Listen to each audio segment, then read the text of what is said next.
ulipo, hii ni Charles Beda TV habari.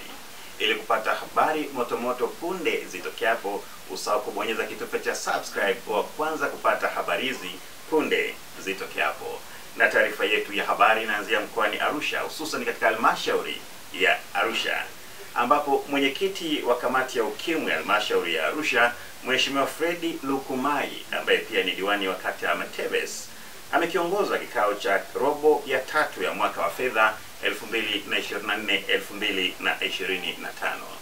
Agenda kuu ilikuwa ni kupokea taarifa ya utekelezaji wa shughuli mapambano dhidi ya ukimwi na VVU, pamoja na kuendelea kutoa elimu kwa jamii juu ya athari za janga hilo ndani ya halmashauri.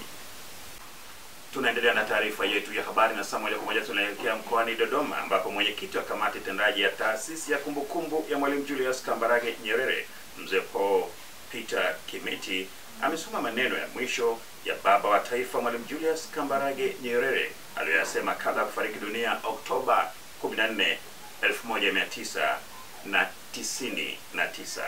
Mzee Kimiti alikuwa akizungumza katika kituo cha mikutano cha Jakaya Kikwete mkoani Dodoma ilipofanyika kumbukizi ya miaka 103 ya kuzaliwa kwa baba wa taifa hayati Mwalimu Julius Kambarage Nyerere. Tupate taarifa zaidi. Maneno baba wa taifa aliyoandika, siku anafariki, wote mnasikia, tumeandika mahali fulani. Alisema yafuatayo, naomba mnisikie vizuri: najua nitakufa, si nitaponya ugonjwa huu, si nitapona. Na waache wa Tanzania wangu, najua watalia sana, nami nitawaombea kwa Mungu.